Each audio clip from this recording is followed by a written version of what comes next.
Okay, ladies and gentlemen, this is going to be the flame test lab, the one for Emission Spectra. When you come up here, you're going to have a striker for lighting the Bunsen burner, and the striker makes sparks when you run the flint over the rough part. This is a Bunsen burner. This over here is our gas tap. So just moving that to the side.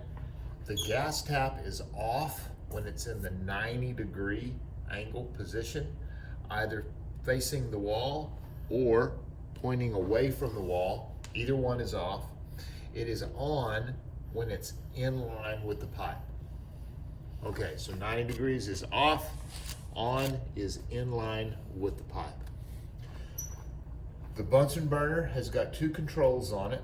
This control on the bottom, this wheel, is for making more gas or less gas, right? Controls the height of the flame. This barrel right here will turn to control the oxygen that gets into the flame so that you get a nice blue flame. I have already adjusted those, so they really shouldn't require any more adjustment. But if they do, you can let me know if you need some help. We have a cup for waste, a pair of scissors, and then a sample.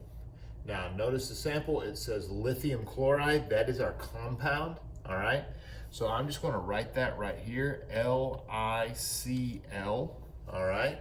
So lithium is the metal, chlorine is the non-metal, the cation, lithium plus, the anion, Cl minus, all right? These are wooden splints. They go through something called parafilm, where the solution is down below, and so the splints have been soaking for about a week. So each one of these splints is very damp from the chemical compound itself. All right, so what you're going to do is you're going to turn the tap handle until it's in line with the pipe. You're going to light the Bunsen burner. You see how you've got a blue cone inside the bigger flame? That's what you want. That's a good flame. If it's too low or too high, you can adjust with the wheel at the bottom. So now you can see I'm turning the gas down, and here I'm turning it higher. All right. You do not need a big flame for this. That should be more than enough. The flame test itself is really, really simple. You grab a wooden splint, you take the end that was in the solution, and you just run it into the top of the flame and look at the color that's produced. Now, you see that nice red color?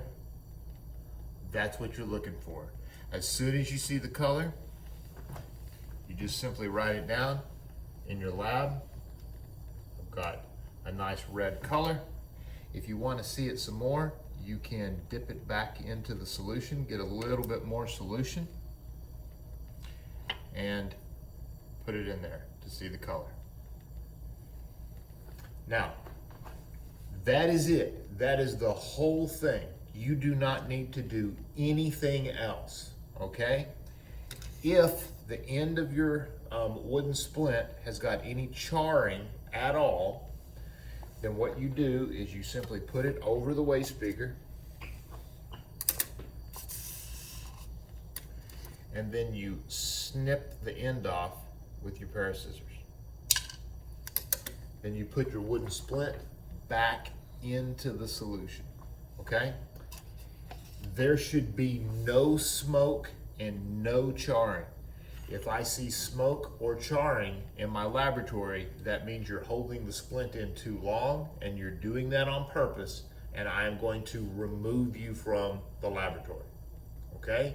So no smoke or charring, I'm going to remove you from the laboratory. When you're finished with the whole thing, all you've got to do is go to the gas tap here,